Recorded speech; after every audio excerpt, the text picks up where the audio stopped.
Salamu Mtanzania mwenzangu. Leo ninakuletea bidhaa bora kabisa.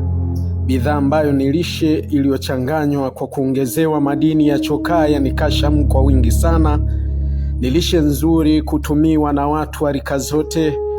Kundi la watu wenye mahitaji makubwa zaidi ni kina mama wajawazito, wanaonyonyesha, watoto wadogo, wazee na wagonjwa. Bidhaa hii inasaidia kwenye maradhi ya moyo. Ndiyo, umenisikia vizuri. Bidhaa hii pia ni msaada mkubwa kwa walioathiriwa na upungufu wa madini au virutubisho muhimu mwilini. Kwa wale wasiotumia nyama, yani vegetarians, hii ni bidhaa nzuri kwao, kwani inasaidia kupata protini mbadala itokanayo na mimea ambayo ni salama zaidi. Ili kupata bidhaa hii na ushauri, piga simu namba 0787847926. Karibuni.